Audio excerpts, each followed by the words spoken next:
श्री गुरुदेवानंद हरि हरि श्री श्री सद्गुरु वैष्णव प्रेमानंद हरि हरि बोल श्री श्री राधा गोविंद प्रेमानंद हरि हरि बोल अस्मदो श्री गुरु चरण कमलेभ्यो नमः गुरवे गौरचन्द्राय राधिकाय तदालये कृष्णाय कृष्णभक्ताय तद्भक्ताय नमो नमः ध्येयं सदा परिभवनम् अभीष्टदोहम् तीर्थास्पदं शिवलिङ्गशरणं धृत्यार्तिहं प्रणतपालं भवाब्धिपोतम् वन्दे महापुरुषते चरुणारविन्दम्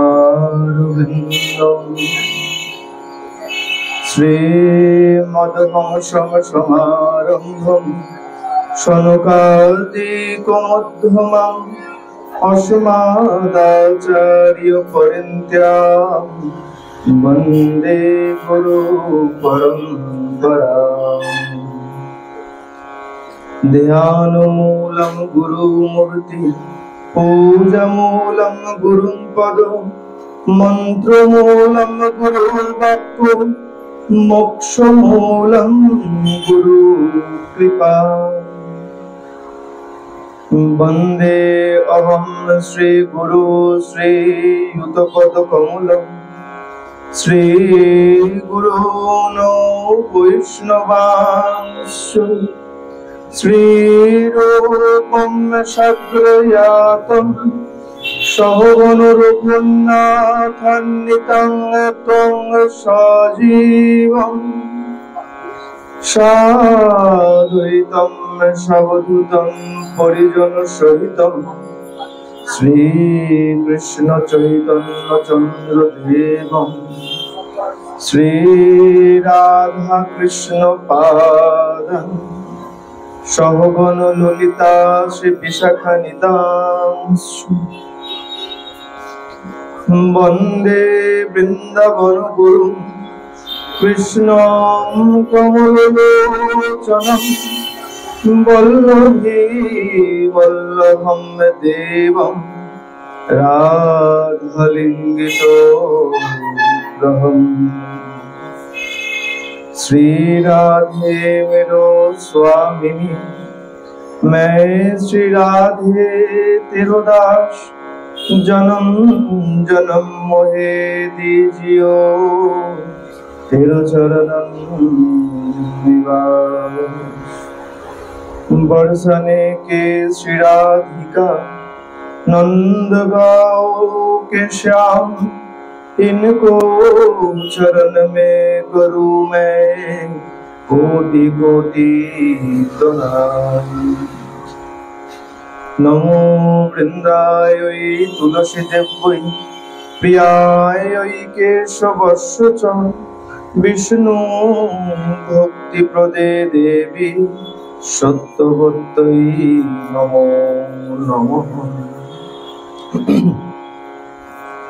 जय श्री कृष्ण चैतन्य प्रभु नित्यानंद श्री अद्वैत गदाधर श्रीवासादि गौर भक्तवृंद जय रूप सनातन भट्ट रघुनाथ श्रीजीव गोपाल भट्ट दास रघुनाथ এই ছয় গোসাইর করি চরণ বন্দ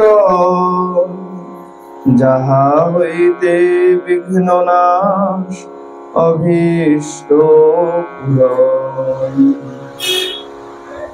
বাঞ্ছা কল্পতরুভ্যশ্চ কৃপা সিন্ধুভ্যেব চ পতিতানাং পাবনেভ্যো বৈষ্ণবেভ্যো নমো নমঃ। নারায়ণং নমস্কৃত্য নরং চৈব নরোত্তমং দেবীং সরস্বতীং ব্যাসং ততো জয়মুদীরয়ে। নিগম কল্পতরুর গলিত ফলম শুকমুখাদ অমৃত দ্রব সংযুতম পিবত ভাগবত রসমালয়ং মুহুরহরসিকা ভুবি ভাবুকং। হরের নাম হরের নাম হরের নামৈব কেবলম কলৌ নাস্তেভ্যো নাস্তেভ্যো নাস্তেভ্যো গতিরন্যথা। হরে কৃষ্ণ কৃষ্ণ কৃষ্ণ হরে হরে হরে রাম রাম রাম হরে হরে। সকল বৈষ্ণব শ্রোতাগণের মই করি নমস্কার। কৃপা করে পদধূলি দিবেন মস্তকে আমার। ওম সহস্র শীর্ষা পুরুষা সহস্রাক্ষং সহস্রপাত সভূমিং বিশ্বতো বৃত্ত্বাত্যতিষ্ঠত দশাঙ্গুলং। জয় জয় শ্রী রাধার মনো জয় জয় নবল কিশোর জয় গোপী চিত্তচোর প্রভু জয় জয় মাখন চোর।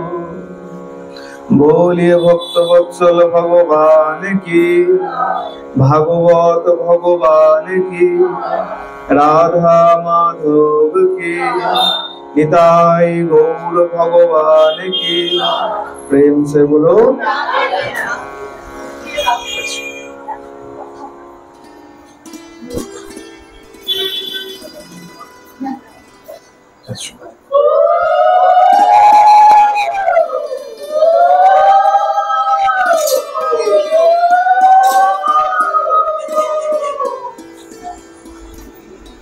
प्रेम से कहो श्री राधा रानी की जय। गौर प्रेमानंद हरि बोल हरि बोल।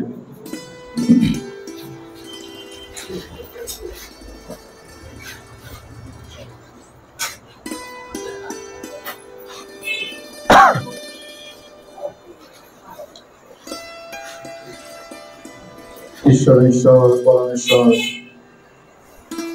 সচ্চিদানন্দ ঘন বিগ্রহ অনাদির আদি সর্বকারণের কারণ অনন্ত কোটি ব্রহ্মাণ্ডের অধিনায়ক নন্দনন্দন ব্রজেন্দ্র নন্দন ভগবান শ্রীকৃষ্ণের অসীম অনুকম্পায় অসীম কৃপায় আমরা সকলে হরিকথা গুরুকথা ভাগবত কথা তথা ভাগবতীয় কথা শুনবার মানুষে উপনীত হয়েছে। আর গত পর্বে আমরা কি শ্রবণ করেছিলাম? কি শুনেছিলাম মা? চাতুর্মাস্য ব্রত শ্রবণ করেছিলাম। চাতুর্মাস্য ব্রতের সঙ্গে নারদের জন্মের কথা শ্রবণ করেছিলাম। আজকে একটু ভক্ত কথা শুনি। ভক্তের কথা, ভক্তের নামের কথা শুনি। কেন বলে এই যে ভক্তের কথা শুনবো, সেই ভক্তের বিশেষ মাস চলছে। কি মাস? শ্রাবণ মাস, দেবাদিদেব মহাদেবের কিছু মহিমা শ্রবণ করে। এই শ্রাবণ মাস এখন রাস্তায় বেরোলেই দেখা যায় কি সব বাপ কাঁধে নিয়ে বম বম তারক বম চললো, একদম আচ্ছা রকম গাজায় দম দিয়ে, ব্যাগের মধ্যে মদের বোতল, আর চললো কিনা বাবার মাথায় জল। বলে আর দাদা বলো না, গেছিলাম জল ঢালতে। আলাম বা খুব ভালো কথা, জল ঢেলে এসছো, আনন্দ হয়েছে? বলে হ্যাঁ, মানে তার পাশে আরেক ভাই আছে, তার সাথে কথাবার্তা হচ্ছে, কারণ সেই ভাই আবার একটু খায়। বলে যে যেটা খায় না তার সাথে সেই বিষয়ে গল্প করে আনন্দ হয় না, আমার সঙ্গে বলে তো আর আনন্দ পাবে না। এখন তাকে বলছে যে নিয়ে গেছিলাম ব্যাগে করে, খেয়ে রওনা দিতে শুরু করেছি, আর ফিরতে ফিরতে খেয়েছি, তাতে 3টে বোতল শেষ হয়ে গেছে। আর আমি খুব ভালো কথা। বলে ওই খাওয়াটাই ছাড়লো, যে জলটা ঢাললে না তো তার কোনো পুণ্য হলো, না তো তার কোনো ফল। তুমি প্রেমসে বলো হরি বল। আসরে বসে এত কথা কেউ বলবেন না, এত কথা বললে অপরাধ। কথা চলাকালীন কোনো সাংসারিক কথা বলতে নেই। এই তো এতটুকু সময়, এর মধ্যে যদি বা সংসারের কথা বলি, বলে দেখো দেবাদিদেব মহাদেবও সংসারী ছিল। তিনি যখন ধ্যানে বসতো, তিনি যখন হরিনাম করতো, তখন মা পার্বতীকেও দেখতো না, চোখ বন্ধ করে একদম সমাধি লেগে গেছে, চুপচাপ বসে ধ্যান করছে। তিনি কি সংসারী ছিল না? এত এত সন্তান, আমরা তো 2-3টে সন্তান নিয়ে পাগল হয়ে যাই, আর সারা বিশ্ব জুড়ে তার সন্তান, তারপরেও বাবা ধ্যান করছে মন লাগিয়ে। আসুন আমরা আজকে একটু মন দিয়েই সেই বাবার কথা একটু শ্রবণ করি। প্রেমসে বলো বলিয়ে শিব শঙ্কর ভগবান কি। সেই বাবার যখন মাস চলছে, বিশেষ মাস শ্রাবণ মাস, এই মাসে জল ঢালতে গেল একটু নিজেকে সংযত রাখা হবে। এই অখাদ্য কুখাদ্য আছে, এগুলো তো এদের দোষ নেই। কেন? এক তো কলির প্রভাব, কলির প্রভাবে মানুষ সুখাদ্যকে বর্জন করে কুখাদ্য খাবে, এটাই কলির রাজত্ব। যার যেমন রাজত্ব, যে যেমন হবে, আমি যেমন হব, আমার সংসারও তেমন চলবে। আমি যদি মদ্যপান করি, আমাকে দেখা দেখি আমার ছেলে মদ্যপান করবে, এতে তার কোনো দোষ নাই। ঠিক তেমন এটা কলির রাজত্ব, এগুলো চলবে। তাতে কিনা দেবাদিদেব মহাদেবের ভক্তদের উপর একটা অভিশাপ আছে। দক্ষের যখন যজ্ঞে, যখন দেবাদিদেব মহাদেব কি উপস্থিত হয়েছিল, যখন সতীর দেহ ভস্ম হয়ে গিয়েছিল, পুড়ে গিয়ে সতী দেহ ত্যাগ করেছিল, তখন এই দক্ষের প্রতিপাদিত হয়ে দক্ষের দল নিয়ে ব্রাহ্মণগণ এই শিবের অনুচরদেরকে অভিশাপ দিয়েছিল, তোমরা ভ্রষ্ট হয়ে যাবে, অখাদ্য কুখাদ্য গ্রহণ করবে। এই যে অভিশাপ, সেই অভিশাপে এই শিবের যে অনুচর যারা আছে তারা ওই রকম হয়। আচ্ছা, শিবের অনুচর 2 রকমের। এরকম এক হলো শিবের যারা নিজগত একদম ব্যক্তিগত অনুচর যারা, তারা ভদ্র সভ্য। কেন? বলে বাবা তো নিজে বৈষ্ণব, নিজে সাধু, নিজে সন্ত, তার একনিষ্ঠ যারা ভক্ত তারা বলেন পরম বৈষ্ণব, বলে বৈষ্ণবের সঙ্গ করে। আর বাবার যারা চেলা, বৈষ্ণব নয়, হ্যাঁ, এইসব ভূত প্রেত রাক্ষস যত আছে, এই তাদের সঙ্গ যারা করে তারা হলো এইরকম, যারা কাকে করে জল নিয়ে যায়, অথচ ব্যাগে মদের বোতল নিয়ে যায়, গাজায় দম দিতে দিতে যায়। বলে পুরো শিব পুরাণ তুমি পড়ে নাও, পুরো শিব পুরাণও যদি পড়ে নাও, কোথাও দেখবে না যে বাবা বসে বসে গাঁজা খাচ্ছে। কেন তাকে দেওয়া হয়েছে? বলে দেখো বাবার মধ্যে ক্ষমতা আছে ধারণ করার। আচ্ছা, বাবা গাঁজা খাচ্ছে, খুব ভালো কথা, খাও তোমরা, কোনো আপত্তি নেই। তা আমি বাজার থেকে একটা বিষের বোতল কিনে দিচ্ছি, কিন্তু বিষটা খেয়ে দেখাও। বাবা গাঁজা খেয়েছে, তোমাকেও গাঁজা খেতে হবে, এই তো কথা। বেশ খাও, বাবাও তো বিষ খেয়েছিল। আচ্ছা, অত সাংঘাতিক বিষ দেবো না, বাবা যে বিষ খেয়েছিল সেই বিষের 1 ফোঁটা পড়লে পরে এই সৃষ্টি পুরো ধ্বংস হয়ে যেত, আর বাবা সেই বিষের পুরো বিষ নিজে ধারণ করে নিল। বলে তাহলে একটু তোমরাও একটু ধারণ করে দেখাও, তাহলে বুঝবো বাবার চেলা তোমরা। বলে না, ততদূর ক্ষমতা নেই। হ্যাঁ, বাজে জিনিসগুলো আমরা সব অনুকরণ করতে পারি, ভালো জিনিস অনুকরণ করতে পারি না। বাবাকে কেন দেওয়া হয়েছে? বলে বাবাকে অর্পণ করে দেওয়ার কারণ যে বাবা আমি এটা সম্পূর্ণভাবে ত্যাগ করলাম, তোমার চরণে সঁপে দিই, আমি এগুলো আর কখনো গ্রহণ করবো না। কিন্তু আমরা উল্টো অর্থ করে দিয়েছি, আমরা চিন্তা করি বাবাও খায়। এখন কত ছবিও দেখা যায় যে দেবাদিদেব মহাদেব গাঁজা খাচ্ছে, এইসব ছবি বাড়িতেও রাখতে না। যাক, সেই বিষয়ে বিস্তারিত না যাওয়াই ভালো। আমরা যে পথে আছি সে পথে থাকি। যদি কেউ আমাদের থেকে জানতে আসে তখন আমরা জানাবো, নচেত বলে এখন যেচে কাউকে সৎ উপদেশ দেওয়াও সমীচীন নয়। কে কিভাবে নিয়ে নেবে বলা তো যায় না। এই শ্রাবণ মাস আমরাও জল ঢালবো, আর জল ঢালবো কিভাবে? ভক্তি। দেবাদিদেব মহাদেবকে জল, দুধ, আচ্ছা যাই ঢালুন না কেন খুব ভালো করে মনে রাখতে হবে, ভুল করেও কখনো কিন্তু একটা জল আছে বাবাকে ঢালা যায় না। কি জল? হ্যাঁ জোরে বলুন। কলের জল। কলের জল তো আমরা সবাই ঢালি, কল চাপছি, ঘটি ভরছি, নিয়ে চলে আসছি। তাহলে আমার নারকেলের জল, ভুল করেও কিন্তু কেউ নারকেলের জল বাবার মাথায় ঢালবে না। এখন অনেকের মনে প্রশ্ন হতে পারে, অনেককে তো দেখেছি বাজার থেকে ডাব কিনে নিয়ে আসে, মুখ ছাড়িয়ে ডাব ধরে রেখে দিচ্ছে, ভুল করেও ঢালবেন না। এই নারকেল বা ডাব হচ্ছে লক্ষ্মী স্বরূপা, ডাব বা নারকেল হচ্ছে লক্ষ্মী স্বরূপা, আর লক্ষ্মী হলেন ভোলানাথের মাতৃ স্বরূপা। বিষ্ণুকে পিতা মানেন, তাহলে বিষ্ণুর পত্নী লক্ষ্মী, তিনি মাতৃ স্বরূপা। তাই ডাবের জল কখনো ভোলানাথের মাথায় ঢালতে নাই। এতে কি হয়? দেবাদিদেব মহাদেব রুষ্ট হয়। অনেক কিছুই আছে যা আমাদের জানা নাই, এই কারণেই বলে সাধু সঙ্গ করো। সাধু সঙ্গ কেন করতে হয়? যেগুলো জানি না সেগুলো জানার জন্য। টিচারের কাছে কেন যাবে? বলে আমি অঙ্ক পারি না, অঙ্কটা শেখার জন্য টিচারের কাছে। ঠিক তেমন এই সাধু সঙ্গে, আর বলছে দেখো একবার সাধু সঙ্গে আসলেই কিন্তু মনের সব প্রশ্ন দূরীভূত হবে। তাহলে বলে বারংবার সাধু সঙ্গ করতে করতে করতে করতে তারপরে মনের প্রশ্ন দূরীভূত হয়, তারপরে মনের ময়লা দূরীভূত হয়। একবার করলে তাহলে সাধু সঙ্গে আসার কারণ এটা। তাহলে জল ঢালবো, ডাবের জল কখনো ঢালবো না, এই বিষয়ে হয়তো আগেও বলেছি। আর দুধ, দই, ঘি, মধু যদি কখনো ঢালি তাহলে সেটা কখনো তামার পাত্রে রেখে ঢালবো না। মনে থাকবে তো? এগুলো নিশ্চয়ই জানা, এগুলো আগেও বলেছি।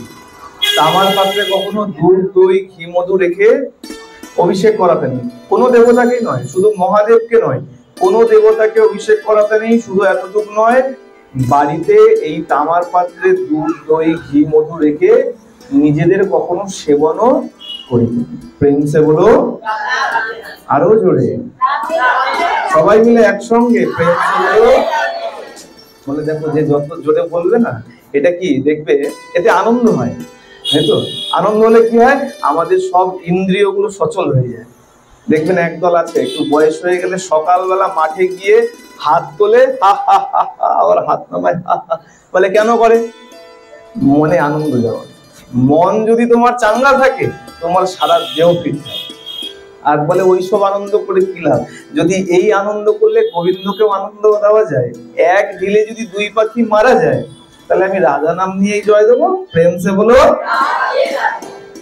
দেবাদিদেব মহাদেব বলে তার কথা তো তার কথা, তার যে পুরাণ, শিব পুরাণ, সেই শিব পুরাণও যদি কেউ অনিচ্ছাকৃত ভাবে শুনে ফেলে, শিব নাম যদি কেউ অনিচ্ছাকৃত ভাবেও যদি শুনে ফেলে, তাহলে তারও মুক্তি হয়ে যায়।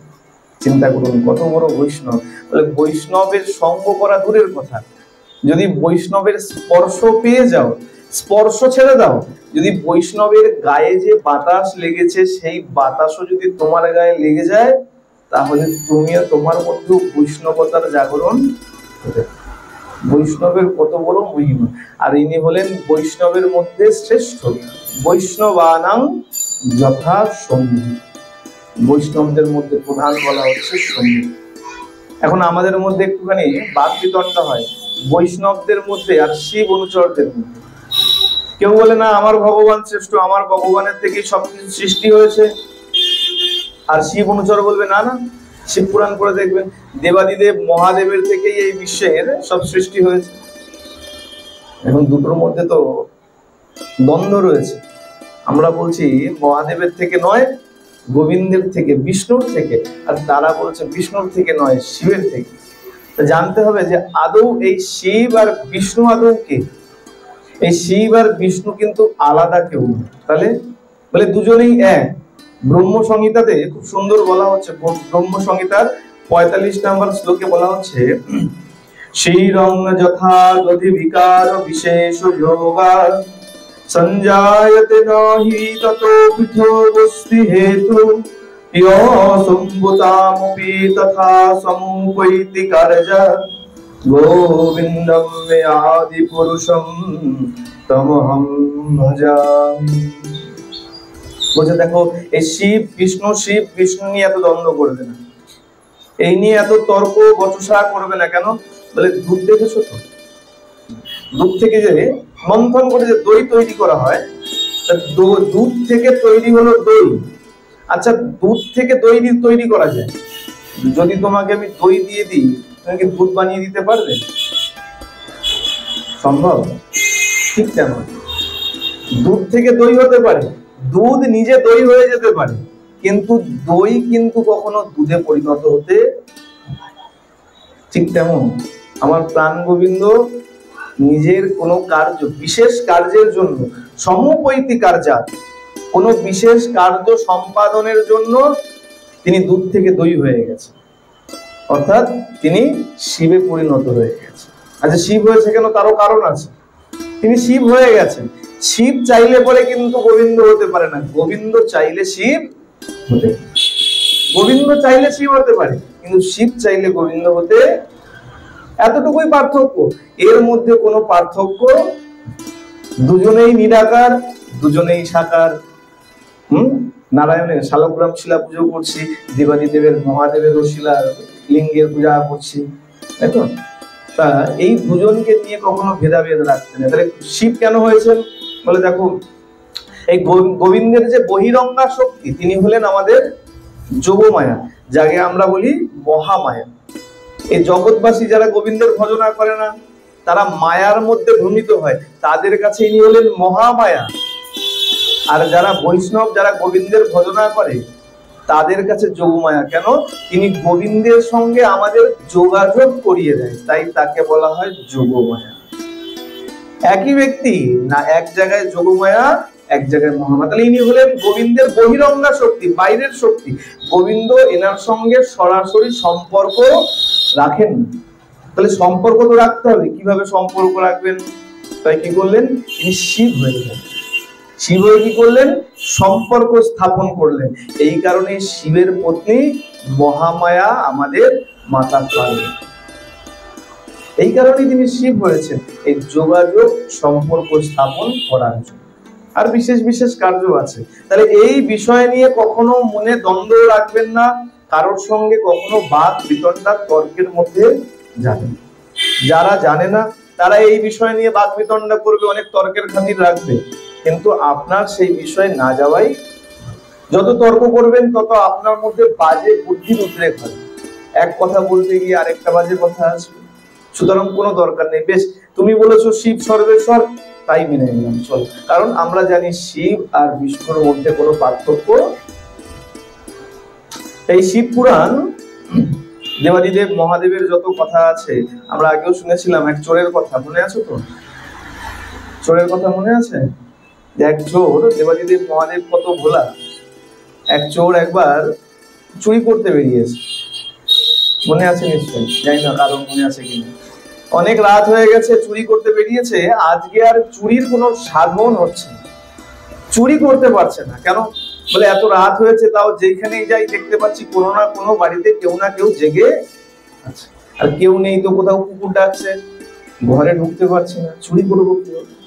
দেখতে দেখতে প্রায় রাত ভোর হতে চলেছে, আর অল্প কিছুক্ষণ বাকি আছে। এখন চিন্তা করছে আর তো অল্প কিছুক্ষণ, আর যদি চুরি করতে না পারি, এটা মান সম্মানের ব্যাপার, এত বছর চুরি করছি, আর আজকে কিনা খালি হাতে ঘরে যাব না, কোথাও তো টাকা রাখতেই হবে, চুরি তো করতেই হবে। এখন যখন অনেক চেষ্টা করেছে, পারছে না, এখন হাঁটতে হাঁটতে বাড়ির দিকে ফিরছে, প্রায় ভোর হয়। আর যেতে যেতে এক শিব মন্দিরের সামনে দিয়ে যাচ্ছে। সে বুঝতে পারেনি কিসের মন্দির। সে দেখেছে মন্দির বলে, যাক, চোরের কাছে কি ধর্ম আর কি কর্ম, কি ঘর আর কি মন্দির, তার কাছে সবই তো ধর্ম কর্ম, যাই বলবেন তার হলো চুরি। তার যা ধর্ম তা হলো চুরি, তার যা কর্ম তা হলো চুরি, তাই তো? এখন চোর মন্দিরের সামনে দিয়ে যাচ্ছে আর বিচার করছে, যাক, বাড়িতে যখন চুরি করতে পারলাম না, একবার মন্দিরেই ঢুকে দেখি কিছু যদি পাওয়া যায়। ঢুকে গেছে মন্দিরে, বলে, দেখো, অন্য মন্দির যদি হতো তাও নয় কিছু সম্ভাবনা আছে। যদি রাধা গোবিন্দের মন্দির হয়, বলে গোবিন্দের গলায় তো কত সুন্দর চেন থাকে, হাতে কত সুন্দর মালা থাকে, কোথাও কোথাও গোবিন্দের বাঁশিও থাকে রূপোর, কত কত জিনিস আছে। আচ্ছা, ছেড়ে দাও, গহনা তো ছেড়ে দাও, বাসনপত্রও থাকে। মন্দিরে গেলে দেখবে কাঁসা পিতলের বাসন ভর্তি। আচ্ছা, বেশ, কিন্তু এই যে মন্দিরে ঢুকেছে, চারিদিকে খুঁজে না তো গহনা পেয়েছে। গহনা কি? দেবাদিদেবের গলার মধ্যে এই রুদ্রাক্ষের মালা ঝুলছে, আর তো কিছু নেই। রুদ্রাক্ষ নিয়ে কি করবে? এখন খুঁজে দেখছে, কোথাও বাসনও নাই। কেন? আমরা তো দেবাদিদেব মহাদেবকে সব গোটা গোটা ফল দিয়েছি, তাই না? জল ঢেলে দিলাম এক ঘটি, আর গোটা গোটা ফল বাবার মাথার উপরে তারপরে সাজিয়ে দিয়ে চলে আসলাম। এ বাবা, তুমি ছাড়িয়ে ছাড়িয়ে খেও। বাবার তো বাসনেরও দরকার নাই, বসনেরও দরকার নেই। চলো, মন্দিরে ঢুকলাম, অলংকার নেই, বাসন নেই, ঠাকুরের পোশাক তো কিছু পাওয়া যাবে।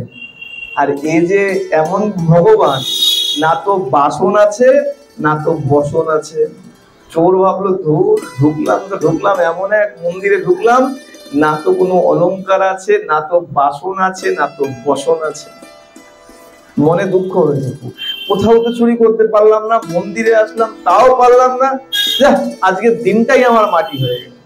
মনের দুঃখে যখনই ওই মন্দির থেকে বেরোবে, হঠাৎ তার খেয়াল পড়েছে দেবাদিদেব মহাদেবের মাথার উপরে একটা বড় ঘন্টা ঝুলছে।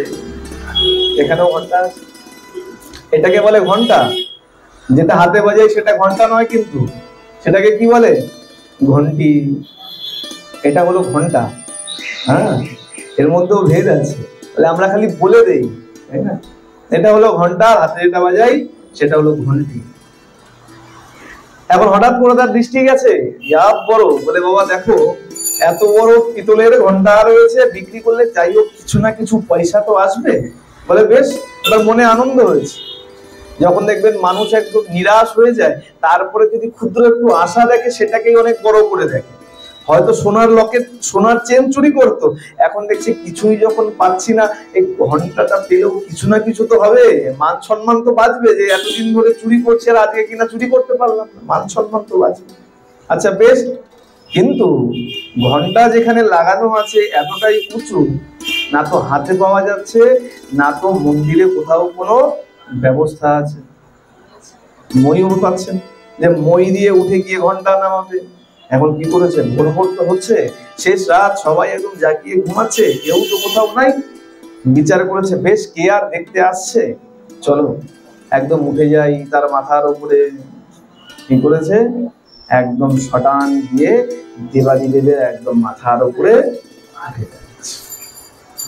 উঠে দাঁড়িয়ে যেই মাত্র ঘন্টাটায় হাত দিয়েছে, যে ঘন্টা নামাবে, আর ঘন্টা ঢং ঢং করে যেই বেজে উঠেছে, দেখতে দেখতে দেবাদিদেব মহাদেব সেখানে প্রকট হয়ে গেছেন। বলিয়ে ভোলানাথ মহাদেব কি, শিব শঙ্কর ভগবান কি।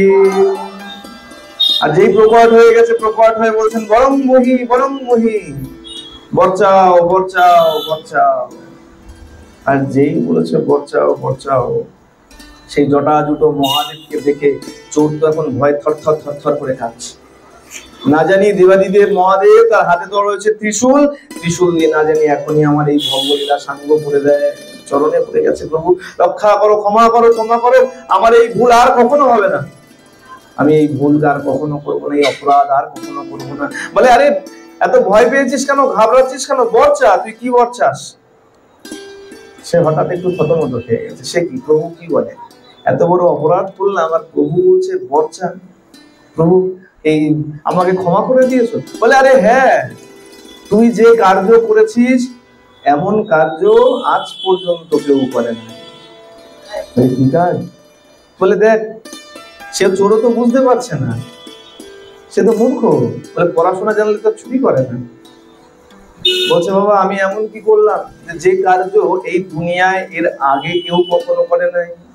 বলে দেখ, এই সবাই আসে আমার মাথার উপরে বোচকা বোচকা বেলপাতা, ফুল, ফল চাপিয়ে দিয়ে চলে যায়, এক ঘটি জল ঢেলে দিয়ে চলে যায়, দুধ ঢেলে দিয়ে চলে যায়, সব আমার মাথার উপরে দিল, দিয়ে চলে যায়। বলে আবার কেউ কেউ ওই বেল দিয়ে টোকা মেরে আসে, হয় না?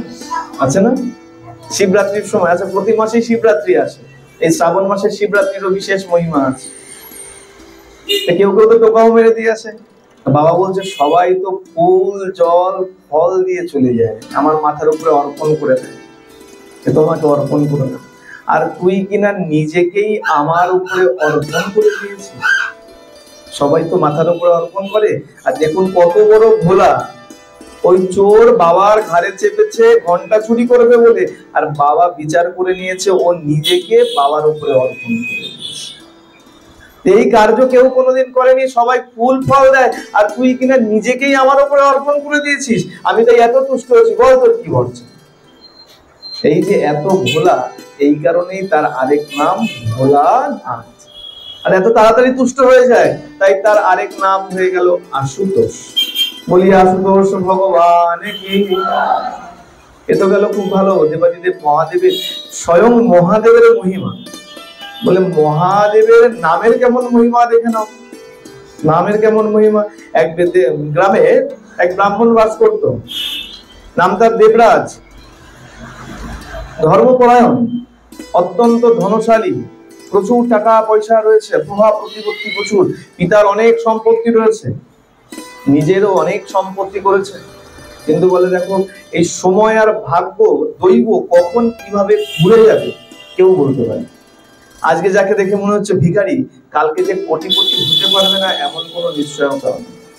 দেখা যেতে পারে কালকে কোটিপতি হয়ে গেছে, আবার উল্টোও দেখা যেতে পারে কোটিপতি সে পথের ভিখারি হয়ে গেছে। কত কত উদাহরণ আমরা দেখি।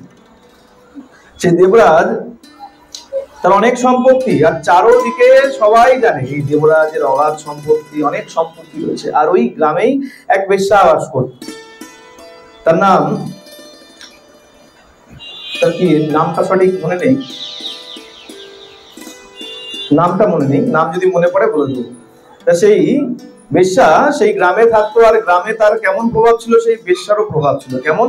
গ্রামের কোনো এমন ধনী ব্যক্তি নাই যাকে সে আকর্ষণ করে না, এমন কোনো ব্যক্তি নাই। আর একদিন কি হয়েছে, এই দেবরাজ একদিন সন্ধ্যাবেলা এক পুকুরে গেছে স্নান করার জন্য। আর যখন সন্ধ্যাবেলায় গোধূলি লগ্নে, বিকেল আর সন্ধ্যার মাঝামাঝি যখন আছে, যখন স্নান করতে গেছে সেই পুকুরে, আর সেখানে, আচ্ছা সেই বেশ্যার নাম হচ্ছে শোভাবতী। নামে শোভাবতী, কর্মেও শোভা, অত্যন্ত রূপ, খুব সুন্দর দেখতে, যার রূপ দেখে সবাই মোহিত হয়ে যেত। আর সেই রূপকেই কাজে লাগিয়েছে এই বেশ্যাবৃত্তি করতে। এখন সেই দেবরাজকে পুকুরে দেখেছেন, আর দেখে সেই বেশ্যাও তো জানতো, দেবরাজের সব খবর সে জানতো, অগাধ সম্পত্তি আছে, অনেক টাকা আছে। আর সেই পুকুরে দেখে বেশ্যা কি করেছে, নিজের অঙ্গ ভঙ্গিমা দেখাতে শুরু করেছে। চাহনি এমন ভাবে তাকিয়েছে, এমন ভাবে একটু মৃদু হেসেছে, চুলগুলোকে এমন একটু এদিক ওদিক করেছে। আর দেবরাজ দেখা মাত্র তারও ভালো লেগে গেছে, মোহিত হয়ে গেছে। এখন মোহিত হয়ে গিয়ে বলছে, বেশ তাহলে তুমি আমার সঙ্গ করো, আমি তোমাকে কিছু অর্থ দিচ্ছি। বলে না না, এইভাবে আনন্দ হবে না। তাহলে বলে এক কাজ করো, আমাকে তুমি বিয়ে করে নাও, আমরা দুজনে পার্মানেন্ট হয়ে যাই। চিন্তা করি, ঘরের মধ্যে যার পত্নী রয়েছে, সেই দেবরাজের পত্নী রয়েছে, ঘরে পিতা মাতা রয়েছে, কিন্তু দেবরাজ কি করলো, তিনি পর স্ত্রীতে কামাতুর হয়ে নিত্য যায়, সেই শোভাবতীর বাড়িতে নিত্য যায়। পিতা মাতা অনেক বারণ করে, পিতা মাতার কথা শুনে না, নিজ পত্নী রয়েছে, নিজ পত্নীর কথা শুনে না। বলে এটা কিসের জন্য হলো? সংস্কারের অভাব। পিতামাতা পড়াশোনা শিখিয়েছে, অর্থ রোজগার করার পথ দেখিয়েছে, কিন্তু তার মধ্যে যে সংস্কার, সেই সংস্কারটা দেয়। আমরা পড়াশোনা শেখাই, কিন্তু সংস্কার কোথা থেকে পাবে? বলে সাধুগুরু বৈষ্ণবের যদি কাছে আসো তাহলে সংস্কার পাবে, উপযুক্ত সংস্কার পাবে। বড়কে কিভাবে দেখবেন, এইখানে আসলে এমন কেউ আছে যে একে অপরকে অসম্মান করে? বলে না, একে অপরকে সম্মান করে, প্রণাম করে, ভালোভাবে সম্ভাষণ করে। দাদা দিদি, বাবা মা ভালো ভালো সম্ভাষণ করে। আর যদি এখানে ছোট বাচ্চা আসে, যখন দেখবে আরে বাবা সবাইকে ভালোভাবে সম্ভাষণ করছে, একে অপরকে প্রণাম করছে, দেখা দেখি আপনার বাচ্চার মধ্যেও সুসংস্কার যায়। স্কুলে গেলে অর্থ উপার্জনের বুদ্ধি শিখতে পারে, কিন্তু যতক্ষণ না এই দেবালয়ে আসবে ততক্ষণ তার মধ্যে সংস্কারের বীজ বপন। দেবরাজের পিতামাতা তাকে অনেক বিদ্যা অর্জন করিয়েছে, বিদ্যা শিক্ষা দিয়েছে, কিন্তু সংস্কারের অভাবে আজকে কি হলো, সে অনেক সম্পত্তির অধিকারী হয়েও আজকে সে বেশ্যাবৃত্তি করতে পারে। এখন সে বেশ্যা বলছে, দেখো এভাবে থেকে আর ভালো লাগে না, এক কাজ করি, আমি আর তুমি স্বামী স্ত্রী হই। কেন? বেশ্যা কিন্তু স্বামী স্ত্রী হওয়ার জন্য স্বামী স্ত্রী হচ্ছে না, স্ত্রী হওয়ার জন্য নয়, তার সম্পত্তির লোভে তাকে ছলা কলা দেখাচ্ছে। কিন্তু সে তো বুঝতে পারছে না। বলে মোহ এমন জিনিস, মোহে মানুষ অন্ধ হয়ে যায়, মোহে মানুষ অন্ধ হয়ে যায়। আর সে এমন অন্ধ হয়ে গেছে, যখন বাড়িতে এসছে মা তাকে কিছু বলেছে, বউ তাকে কিছু বলেছে, বাবা তাকে এমন কিছু বলেছে, সে এখন রুষ্ট হয়ে গেছে। কেন? বলে দেখবে যখন বাচ্চারা, অনেকের অভিজ্ঞতাও থাকে, যখন আমরা ছোট থাকি বাবা মা আমাদের ভালোর জন্য কিছু বলে, কিন্তু আমাদের মধ্যে ক্রোধ হয়ে যায়, বাবা মনে হয় আমার ভালো চায় না তাই এটা করতে বলছে। কিন্তু এখন বড় হয়ে গেলে বুঝতে পারি যে না, বাবা মা কেন আমাকে ওই সময় ওই কথাগুলো বলেছিল। আচ্ছা মনে করুন পড়াশোনার কথাই বলি, দিন রাত পিছনে লেগে থাকে, এই পড় পড়, ভালো রেজাল্ট কর, ভালো রেজাল্ট কর। আজকে বুঝতে পারি বাবা মা কেন বলতো, নিজেদের স্বার্থের জন্য নয়। পড়াশোনা করলে আমরা স্বাবলম্বী হতে পারি, জ্ঞান হবে, আর শুধু জ্ঞান হলে অর্থ নয়, মান সম্মানও জোগাড় করতে পারে। এখন সেই দেবরাজ এখন তো চিন্তা করছে, পিতা মাতা আমাকে মনে হয় খারাপ দিকে, পথের দিকে ফেলছে, আমার খালি খারাপই দেখছে, আমার ভালো মনে হয় দেখতে পায় না। চিন্তা করে কি করেছে, আজকে তো ওই বেশ্যার প্রতি আকৃষ্ট হয়ে রয়েছে। আর পিতামাতা কিছু এমন বলে দিয়েছে, তার মনে এমন রাগ জন্মে গেছে, রাত্রবেলা কি করেছে, একে একে মাতা পিতাকে বধ করে দিয়েছে, মেরে দিয়েছে। ঘুমন্ত অবস্থায় বাবা মা দুজনকেই মেরে দিয়েছে। শুধু বাবা মাকে নয়, নিজের পত্নীকে। আচ্ছা কারোর পত্নী কি পারবে যে তার পতি যদি পরস্ত্রী গমন করে, অন্য কোনো বউ নিয়ে থাকে, তার মধ্যেও রাগ জন্মবে। সেও কিছু বলেছে তার স্বামীকে, আর রাগের মাথায় কি করেছে, বাবা মা আর সঙ্গে তার পত্নীকেও হত্যা করেছে। একদম সব বাধা ঘুচে গেল, মনে আনন্দ। কি করেছে, সব সম্পত্তি নিয়ে বেশ্যাকে দিয়ে দিয়েছে, নাও আনন্দ করো, আমাদের আর কোনো বাধা। দেখতে দেখতে যখন সব সম্পত্তি পেয়ে গেছে, হাতে চলে এসছে, এখন ওই দেবরাজের প্রতি তার সমস্ত বাসনা উঠে গেছে, সমস্ত ভালোবাসা আস্তে আস্তে নষ্ট হতে শুরু করেছে। দেখতে দেখতে দেবরাজকেও সে ত্যাগ করে দিয়েছে। একদিন বলেছিল, এসো আমি আর তুমি স্বামী স্ত্রী হয়ে যাই, সম্পর্কের বাঁধনে চলে আসি, এভাবে কতদিন থাকবো। দেবরাজ তখন বুঝতে পারেনি যে এই মোহ সাংঘাতিক মোহ, এই মায়ায় যদি পড়েছো তোমার জীবন নাশ হয়ে যাবে। কিন্তু আজকে কি হলো, আজকে সমস্ত সম্পত্তি যখন লুট করে নিল, সব করায়ত্ত করে নিয়ে আজকে দেবরাজকে, কিন্তু দেবরাজ এখন কি করবে, অনুশোচনা ছাড়া কোনো কার্য নাই। এখন মনের দুঃখে পড়ে থাকে, মনের দুঃখে পড়ে থাকতে থাকতে এখন সে ক্লিষ্ট হয়ে গেছে, রোগগ্রস্ত হয়ে গেছে, সাংঘাতিক জ্বরে ভোগে। একদিন এই জ্বর নিয়েই সে পদব্রজে প্রয়াগে এসে উপস্থিত হয়েছে। আর প্রয়াগে কোথায়, এক শিব মন্দির দেখছে, সেখানে শিব কথা চলছে, শিব কথা চলছে। আর দেখতে দেখতে সেই দেবরাজ কি করেছে, ওই মন্দিরের মধ্যে ঢুকে গেছে, মন্দিরে গিয়ে প্রবেশ করেছে, কিন্তু তার এত জ্বর, সে সেখান থেকে আর কোথাও নড়াচড়া করতে পারছে না। বলে দেখো, এটাও ভগবানের কৃপা। আমরা যেখানে বসে আছি, আমাদের ইচ্ছা অনিচ্ছার কোনো ব্যাপার নেই। ভগবানের কৃপা যদি না হতো তাহলে আমাদের মধ্যে ইচ্ছার জাগরণ হতো না। এখন অনেকে এর বাহানা দিতে পারে, যারা বাড়িতে বসে আছে তারা বাহানা দিতে পারে ওই ভগবানের কৃপা হয়নি তো তাই ইচ্ছাটা হয়নি। না না, এটা নয়। ভগবানের কৃপা অবশ্যই সবার উপর থাকে, তোমার মনকে তোমাকে চালনা করতে হবে। ভগবান তোমাকেও মন দিয়েছে, আমাকেও মন দিয়েছে, আরো 5 জনকে মন দিয়েছে। আরো 5 জন যদি বিচার করে সাধু সঙ্গে আসতে পারে, তা তুমি সৎ বিচার করে কেন আসতে পারবে না? তাহলে এটা কিসের জন্য? তোমার বিচারের দোষ আছে। বিজ্ঞান বলছে না, বিজ্ঞান ছুরি বানিয়েছে, এই ছুরি দিয়ে কেউ সবজি কাটছে, আবার সেই ছুরি দিয়েই কেউ মানুষের গলা কাটছে। তাহলে কি আছে এখানে? বলে বিচারের পার্থক্য আছে। আমার বিচার আমি সবজি আমানি করি, আর তোমার বিচার তুমি মানুষ খুন করো। তাহলে বিচারের পার্থক্য আছে। আজকে বলে দেখো, এখানে শুধু পুত্র সন্তানদের দোষ দেখো না, বাবা মায়েরও দোষ আছে। এখন বড়লোক বাড়ির, বিশেষ করে দেখা যায় বড়লোক বাড়ির সন্তানরা একটু তাড়াতাড়ি উচ্ছন্নে যায়।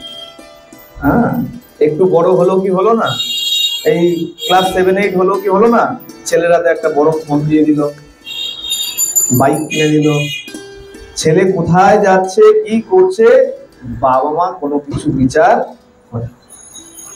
ছেলে যদি 2 পয়সা রোজগার করে নেয় তাহলে তো কোনো কথাই নেই, ছেড়ে দাও। ওই বাবা তো সন্তানের কোনো খবরই রাখবে না। আরে ছেলে আমার অনেক টাকা উপার্জন করছে, কিভাবে করছে সেটা তো দেখো, সেটা তোমার দেখা উচিত, জানা উচিত।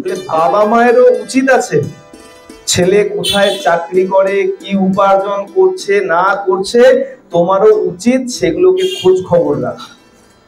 এগুলো সংস্কারের মধ্যে আরেকটা। তুমি যদি খোঁজ খবর না রাখো, তোমার ছেলে অন্য কোথাও চলে যেতে পারে। আজকে সেই দেবরাজ কি হলো, পিতা মাতাকে কিছু জানালো না, পিতা মাতা গরজ করে একটু খোঁজ নিল না যে ছেলে কি করছে। সেই ছেলে আজকে হত্যা করে দিয়েছে। সেই বেশ্যার থেকে পরিত্যক্ত হয়ে প্রয়াগে এক শিব মন্দিরে এসে উপস্থিত হয়েছে, আর সেই শিব মন্দিরে শিব কথা চলছে, শিব মহিমা চলছে। সে কোথাও যেতে পারছে না, এত জ্বর, এত শরীর খারাপ, সেইখানেই পড়ে রয়েছে। সেই শিব কথা শ্রবণ করেছে, শিব কথা শুনতে শুনতে এতই সে অসুস্থ, সেই দিনই তার দেহত্যাগ হয়েছে, মারা গেছে। সেই শিব মন্দিরে শিব কথা শুনতে শুনতে দেহত্যাগ হয়েছে। যমের দূত চলে এসছে, যমের দূত তাকে টানতে টানতে নিয়ে গেছে, জমালয়ে নিয়ে গেছে। আর যখনই জমালয়ে নিয়ে গেছে, দেখতে দেখতে শিবলোক থেকে শিবের অনুচর চলে এসছে, এসে জমেদের দূতদেরকে ধোলাই দিয়ে আচ্ছা মতন ওই দেবরাজের আত্মাকে নিয়ে গেছে শিবলোক। যখন এই ধোলাই দিচ্ছে, মারামারি চলছে, যমরাজ এসে উপস্থিত হয়েছে। কেন এত বাকবিতণ্ডা হচ্ছে, এত ঝগড়াঝাটি, এত অশান্তি কিসের? যমরাজ এসে দাঁড়িয়েছে, দাঁড়িয়ে চোখ বন্ধ করে যখন ধ্যানস্থ হয়েছেন, তিনি বুঝতে পারলেন। তিনি বললেন, সবাই শান্ত হও, শান্ত হও, ওকে নিয়ে যেতে দাও। মহারাজ, এ পাপী, সারা জীবন পাপ করেছে, বেশ্যাবৃত্তি করেছে, নিজের পিতা মাতা সহধর্মিণীকে পর্যন্ত নিজ হাতে হত্যা করেছে, এর মতন দ্বিতীয় পাপী নাই। বলে, শোনো, যতই পাপ করুক আর যাই করুক না কেন, এ মরার সময় দেবাদিদেব মহাদেবের আশ্রমের মন্দিরের মধ্যে দেবাদিদেব মহাদেবের কথা শ্রবণ করতে করতে এর দেহত্যাগ করেছে। একে শাস্তি দেওয়ার কোনো অধিকার আমাদের, এ পরম শিব ভক্ত, একে শিবলোকে যেতে দাও। বলিয়ে শিব শঙ্কর ভগবান কি। বলছে, দেবাদিদেব মহাদেব স্বয়ং কৃপা করলো তো ছেড়ে দাও। শিব নামও যদি কেউ উচ্চারণ করে নিয়েছে, তারও কেউ কোনো ক্ষতি করতে পারে। কেবলমাত্র শিব কথা শুনেছে, নিজে কোনো ভক্তি করেনি, না জল দিয়েছে, না ফুল দিয়েছে, না অর্জন করেছে, কোনো কিছু করেনি, কেবলমাত্র শিব কথা শুনে নিয়েছে। মৃত্যুর আগে শিব কথা শ্রবণ করে নিয়েছে, তার শিবলোক প্রাপ্তি হয়েছে। এ কারণে বলে দেখো, ভজন পূজন যাই করো না কেন, দেবাদিদেব মহাদেব হলেন পরম বৈষ্ণব, আর বৈষ্ণবের কৃপা যদি না পাও, গোবিন্দ তোমাকে কখনো স্বীকার করবে। বলে, হরির কাছে যদি যেতে চাও, আগে তোমাকে হরধাম হয়ে তারপরে যেতে হবে। হরধাম কি? হরধাম মানে শ্মশান। হর মানে দেবাদিদেব মহাদেব, আর হরের ধাম ভোলানাথ কোথায় থাকে? শ্মশানে থাকে। তো এই শ্মশান পার না করলে তুমি কখনো হরির ধামে যেতে পারবে। তাহলে আগে হরকে আগে ভোজন করতেই হবে। তাই তাকে নিয়ে কোনো নিন্দা মন্দ করা কখনো উচিত নয়। আর তিনি এত তুষ্ট, যাই হোক না কেন এক ঘটি শুধু জলই ঢেলে দাও, তাতেই বাবা তুষ্ট হয়ে যাবে। আগেও শুনিয়েছিলাম না যে বাবা এত তুষ্ট হয়ে যায়। এক ব্রাহ্মণ অনেক তপস্যা করেছে। কত তপস্যা করেছে? অনেক তপস্যা করেছে। এত তো বলে দেখো, তপস্যারও কিন্তু ভালো দিক রাখতে হয়। তপস্যা করলেও তপস্যা কোনো ভালো কারণে করতে হয়। আমি সারাদিন মালা জপ করছি আর চিন্তা করছি এই যেন ওই পাশের বাড়ির মেয়েটা যেন আমার মেয়ের আগে বিয়ে না হয়, আর খালি মালা জপ করে যাচ্ছি। বলে না, ওই মালার কোনো ফল তুমি পাবে। তপস্যা যেটা করবে ভালো চিন্তা করে করি, নাহলে তাকিয়ে দেখুন যে যে খারাপ চিন্তা করে তপস্যা করেছে তার তার ধ্বংস হয়েছে। রাবণ চিন্তা করেছিল ওই সব কিছুর মালিক হবে, তপস্যা করেছে, রাবণ ধ্বংস হয়ে গেছে। কি কংস বলুন, যাকেই বলবেন, কি বানাসুর, যার দিকে তাকাবেন যে খারাপ মনোবৃত্তি নিয়ে তপস্যা করেছে সে একদিন ধ্বংস হয়ে গেছে। কিন্তু তাকিয়ে দেখুন প্রহ্লাদের দিকে, ধ্রুবের দিকে, বড় বড় বৈষ্ণবদের দিকে তাকিয়ে দেখুন, তাদের মনোবৃত্তি অন্য ছিল। তারা সৎ ভাব রেখে ভজনা করেছে, তাদের নাম আজকে চারদিকে এখনো পর্যন্ত কীর্তন চলছে। ব্রাহ্মণ কি করেছে? ব্রাহ্মণ তপস্যা করেছে, অনেক তপস্যা করেছে। এত তপস্যা করেছে দেবাদিদেব মহাদেব তো এমনিতে তুষ্ট হয়ে যান, আর এত তপস্যা করেছে ভোলানাথ তুষ্ট হয়ে গেছে, এসে দাঁড়িয়ে গেছে। বলো কি বর চাই? বলছে বাবা বর দেবে তো? আগে ভালো করে বিচার করে নাও, যা চাইবো তাই দেবে তো? বলছে একদম, তুই এত তপস্যা করেছিস, আমি একদম তুষ্ট হয়ে গেছি, তুই যা চাইবি তাই দেবে। বলে বেশ, তাহলে এক কাজ করো, তোমার বউটাকে আমাকে দিয়ে দাও। তাকে? পার্বতীকে। বলে পার্বতীকে আমি বউ রূপে চাই, পত্নী রূপে পেতে চাই, পার্বতীকে আমাকে প্রদান করে দাও। এখন মা পার্বতীর মনে ভয় লেগে গেছে। কেন? বলে তিনি তো সতী সাধ্বী, নিজের পতি ছাড়া অন্যের কথা চিন্তাও করে না, তাই তো? এখন চিন্তা করছে ভোলানাথ তো এমনিতেই ভোলা, উদ্ভাবন ভোলা না জানি এখন কি অঘটন করে বসে। মা তো একবার বাবার দিকে তাকায় আর একবার ওই ব্রাহ্মণের দিকে তাকায়, না বাবা এখন কি অঘটন করে বসে। ভোলানাথ বলছে দেখো আরো কত কিছু চাওয়ার আছে। আচ্ছা বেশ, পার্বতীর মতো তোমাকে করতে পারে? না না, পার্বতীর মতো কত হয়, পার্বতীকেই চাই।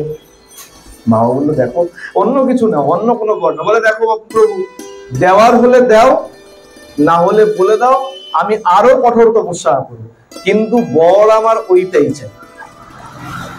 মায়ের হয়ে গেছে ভয়, এখন না জানি কি ঘটে। আর সত্য সত্যই যেটা ভয় করেছেন তাই ঘটে গেছে। কি হয়েছে? ভোলানাথ বলে দিয়েছে, আচ্ছা বেশ, তথাস্তু, তাই হবে। মায়ের তো এখন অবস্থা খারাপ, চিন্তা করুন। হ্যাঁ, যার যে স্বামী রয়েছে সে যদি বলে ঠিক আছে যাও আমার বউকে নিয়ে চলে যাও, তাহলে বউয়ের কি অবস্থা হবে? মায়ের মন এখন টিকটিক টিকটিক করছে, মায়ের ভেতর এখন কাঁপছে। কি করবে? এখন স্বামী তো বলে দিয়েছে, স্বামীর বাক্যকে অগ্রাহ্য করা যাবে না। আর স্বামী তো যে কোনো স্বামী নয়, দেবাদিদেব মহাদেব। বলে প্রভু এ আপনি কি করলেন? বলে দেখো এই এত তপস্যা করেছে, বলে তপস্যা করেছে বলে আপনি বউকেও দিয়ে দেবেন? কেমন ভোলানাথ চিন্তা করুন, তপস্যা করেছে, বউ চেয়েছে, বউকে দিয়ে দিয়েছে। এখন ব্রাহ্মণ তো পার্বতীকে নিয়ে চলতে শুরু করেছে, পথ চলছে, আর মা মনে মনে স্মরণ করছে। কার স্মরণ? বলে উদ্ভাবন ভোলানাথের আর কোনো ভরসা নাই, এখন একমাত্র ভরসা আমার প্রভু ভগবান বিষ্ণুর স্মরণ করতে শুরু করেছেন মনে মনে। প্রেম সে বলো রাধে রাধে।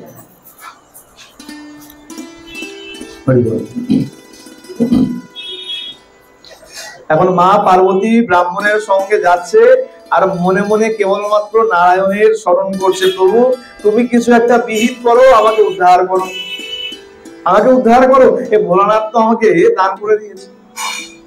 এখন ভগবান বিষ্ণু এসেছেন, এসে শুনেছেন সবকিছু। শুনে কি করেছেন? নিজেও এক ছোট্ট ব্রাহ্মণের বেশ ধারণ করে ওই যেই পথে ব্রাহ্মণ যাচ্ছে সেই পথে এসে উপস্থিত হয়েছে। সুন্দর বেশ নিয়ে, সুন্দরভাবে একদম সুন্দর এক ব্রাহ্মণের বেশ নিয়ে দাঁড়িয়েছে। আর দূর থেকে ওই ব্রাহ্মণকে দেখা মাত্রই ব্রাহ্মণের যশগান করতে শুরু করেছে। আমাদের একটা দোষ আছে না, একটা বড় দোষ আছে কি, আমাদেরকে কেউ যদি একটু স্যার ম্যাডাম বলে দেয়, দেখবেন কোথার থেকে কোথায় আমরা উঠবো। কেউ যদি দেখবেন ব্যাংকের লোকরা এসে আগে কি বলবে, এই ম্যাডাম এই আপনার জন্য এরকম একটা প্ল্যান আছে, যেই শুনলাম ম্যাডাম, আরে বাপরে বাবা, আমাকে ম্যাডাম আমাকে স্যার বলে দিয়েছে, আমি কোথায় না কোথায় উঠে গেছি। হ্যাঁ, বলে কেউ যদি আমাদের একটু সুখ্যাতি করে দিয়েছে, আরে জানেন তো বৌদি আপনার এটা খুব ভালো, আপনার হাতের রান্না খুব ভালো, আপনাকে দেখতে খুব ভালো, বলে ওইখানেই অর্ধেক মেরে দিল, অর্ধেক প্রাণ ওখানেই চলে গেল। হ্যাঁ, এখন ওই ভগবান বিষ্ণু কি করেছেন, ওই পথে এসেই ওই ব্রাহ্মণ আর ব্রাহ্মণরাও তাই, ব্রাহ্মণদেরকে যদি একটু প্রশংসা করা যায় তাহলে তার তাড়াতাড়ি দুষ্ট হয়ে যায়। দূর থেকে দেখেই ওই ভগবান কি করেছেন, একটু প্রণামের ভঙ্গিমা করেছেন, বলে মহারাজ আপনাকে দেখে মনে হচ্ছে আপনি অনেক তপস্বী, অনেক তপস্যা করেছেন। ওই ব্রাহ্মণকে বলছে যে মা পার্বতীকে নিয়ে যাচ্ছে, আপনাকে দেখেই মনে হচ্ছে অনেক তপস্যা করেছেন, অনেক তপস্বী, আমার তো জীবন ধন্য হয়ে গেল, আপনাকে দর্শন করা মাত্রই আমার জীবন ধন্য হয়ে গেল, যদি একটু আপনার চরণ স্পর্শ করতে পারতাম তাহলে আমি কৃতার্থ হয়ে যেতাম। বলে না না না, থাক থাক থাক, আর চরণ স্পর্শ করতে হবে না। আচ্ছা বেশ, এত যখন প্রীত হয়েছো, যখন একটু প্রশংসা করেছে, ব্রাহ্মণও এখন একদম ফুলে ফেপে উঠেছে। ব্রাহ্মণ বলছে বেশ, এত প্রশংসা করছো, এত যখন তুমি প্রীত হয়েছো, আচ্ছা আমি তোমার উপর অত্যন্ত তুষ্ট হয়েছি, তোমার এই ভক্তিতে আমি অত্যন্ত তুষ্ট হয়েছি। আচ্ছা বলো তোমার কি বর চাই বলো। বলে আচ্ছা যা চাইবো তাই দেবেন। ভগবান বিষ্ণু ওকে এখন প্যাচের মধ্যে ফেলছে, যেমন ভগবান শিবকে প্যাচে ফেলেছিল ব্রাহ্মণ, ভগবান বিষ্ণু ওই বালক ব্রাহ্মণ বেঁচে গিয়ে বলছে আচ্ছা যা চাইবো তাই দেবেন। বলে হ্যাঁ, তুমি আমাকে এত ভক্তি করছো, আমার এত প্রশংসা করেছো, আমাকে এত ভালোবাসছো, আচ্ছা এক কাজ করো, যা চাইবো তাই যখন দেবেন, আচ্ছা এক কাজ করুন, এই যে দেখে মনে হচ্ছে আপনি নতুন নতুন বিয়ে করে নিয়ে যাচ্ছেন, এই বউটা আমাকে দান করে দিন।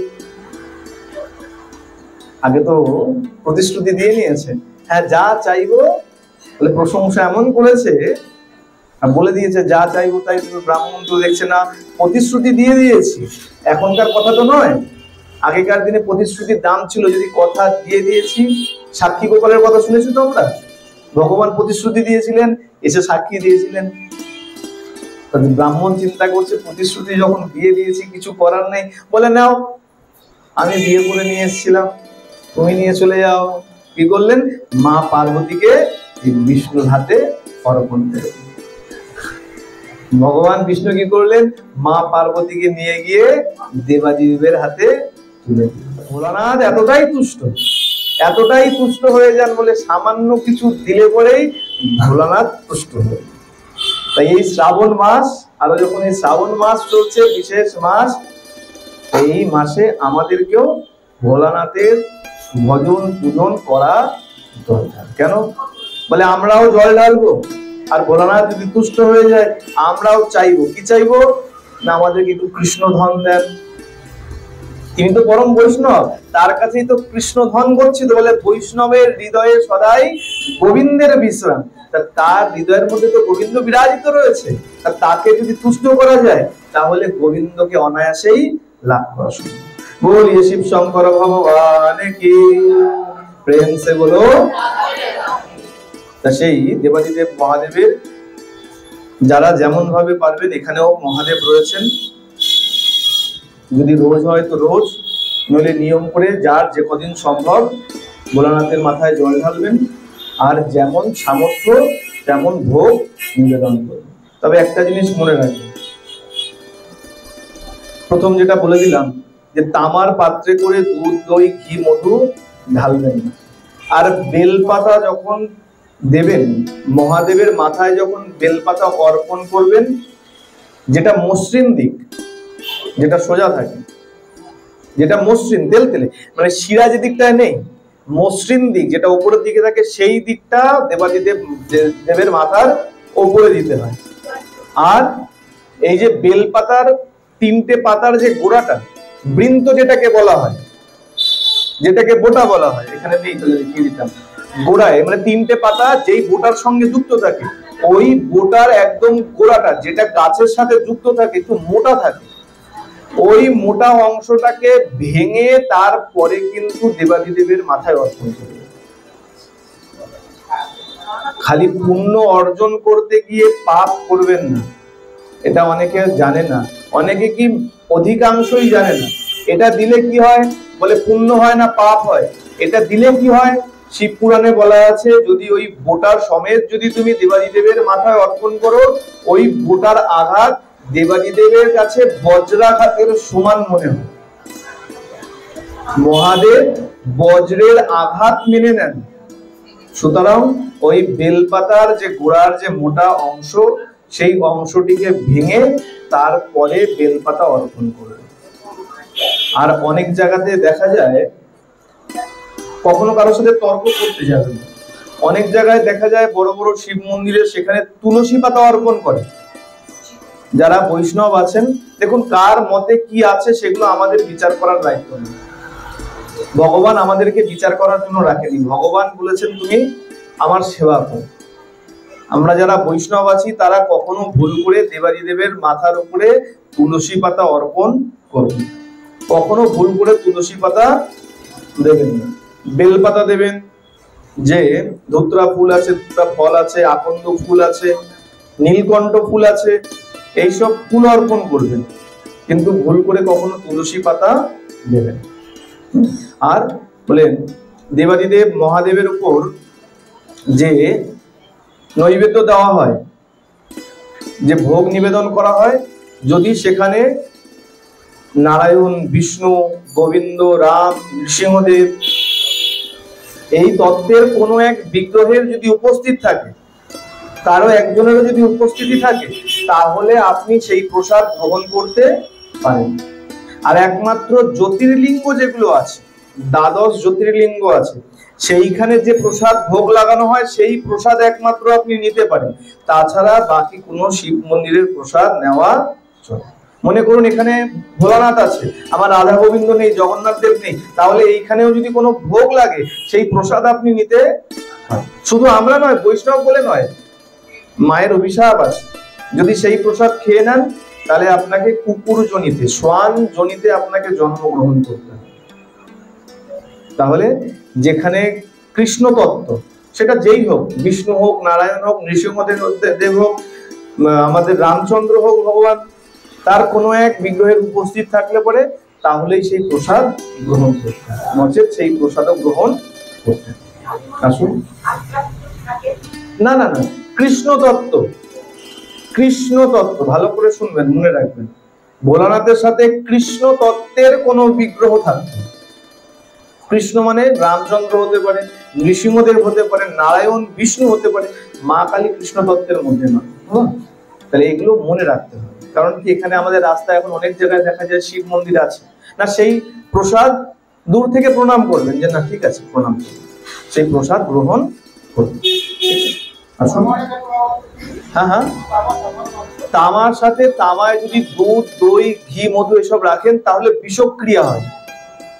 আপনি যদি সেই দুধ বা দই যদি গ্রহণ করেন, আপনার পেটের রোগ হয়ে যায়, বিষক্রিয়া হয়ে যায়। এ কারণে দেখুন, আমাদের ধর্ম তো কেবল ধর্মের জন্য নয়, ধর্ম আমাদের জীবন যাপনকে ঘিরে। এই কারণে তামার মধ্যে জল রাখলে কি হয়, এই জলের যে জীবাণু আছে সেগুলো নষ্ট হয়ে যায়। এই কারণে বলে তামার পাত্রে জল রেখে সেবন করুন, কিন্তু তামার পাত্রে কখনো দুধ, দই এগুলো কখনো ব্যবহার, শুধু দেবাদিদেব মহাদেব নয়, মনে রাখবেন, বাড়িতে গোবিন্দেরও যখন পূজা অর্চনা করবেন, অভিষেক করবেন, তখন কখনোই এই তামার পাত্রে দুধ, দই এইসব ব্যবহার করবেন। ঠিক আছে, এতে বিষক্রিয়া হয়ে যায়। শুধু পুজোয় নয়, বলেছে নিজেরাও সেবন করবেন। ঠিক আছে, প্রেম সে বলো। হ্যাঁ,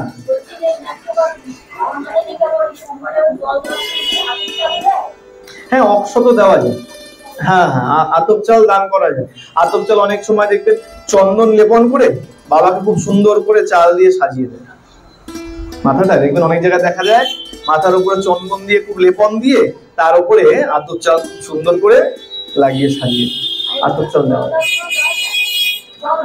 হ্যাঁ হ্যাঁ, একই হলো, সেই জল দিলে কি ওটা পড়ে যায়? আর এমনি চন্দনের সাথে দিয়ে রাখলে পরে দেখতে সুন্দর লাগে। যার যেমন ভক্তিতে রুচি হয়, যার যেমন রুচি আছে, যে যেমন ভাবে পূজন করতে চায়, এই আর কিছু নয়। আর মান্যতা আছে, বলছে এই ভোলানাথের মাথার উপরে যে অক্ষত দান করা হয়, যদি এই অক্ষত মানে এই আতপ চাল, বাবার মাথার উপরে দেওয়া এই চাল যদি কোনো বন্ধা নারী অর্থাৎ যে মায়ের সন্তান হয় না, সেই মা যদি এই চাল গ্রহণ করে নেয় তাহলে তার সন্তান হতে পারে। ভোলানাথের এমন কৃপা যে তুমিও সেই সন্তানের হাসি মুখ দেখতে পারো। এটা অনেকে জানা নেই। আমরা অনেক সময় করি না, বলে আমরা কত রকম আলতু ফালতু কাজ করে বেড়াই, এটা বলেছে ওটা বলেছে, আরে আমাদের ধর্মে যেটা বলা আছে সেটা করো না, সেটা করলেই অনেক, তুমি তারই তুমি পূর্ণ ফল তুমি অর্জন করে শেষ করে পারবে। জেনে রাখবেন, যদি কখনো কোনো মায়ের মনে হয় সন্তান হচ্ছে না, অসুবিধা হচ্ছে, অনেকদিন হয়ে গেছে মা সন্তানের মুখ দেখতে পাচ্ছে না, দেবাদিদেব মহাদেবের মাথায় যে অক্ষত দান করা হয় সেই অক্ষত বাবাকে বলে নিয়ে এসে যদি আপনি সেই মাকে গ্রহণ করিয়ে দেন তাহলে সেও সন্তানের জন্ম দিতে সম্ভব। জন্ম দিতে মহাদেবের অনেক মহিমা। আমরা কেবল কি আছে না, আমরা কেবল দ্বন্দ্ব করে করেই শেষ হয়ে যাবে। এই আমরা বৈষ্ণব, আমরা বিষ্ণু ছাড়া মানি না, এই মহাদেবকে মানি না, এই দ্বন্দ্ব করতে করতেই আমাদের সব শেষ হয়ে যায়। কিন্তু মহাদেব হলেন পরম বৈষ্ণব, মহাদেবের কৃপায় অনেক কিছু সম্ভব। আসুন আজকে আর বিস্তারিত করছি না, এখানে এই শিব কথার বিশ্রাম দিচ্ছি। সবাই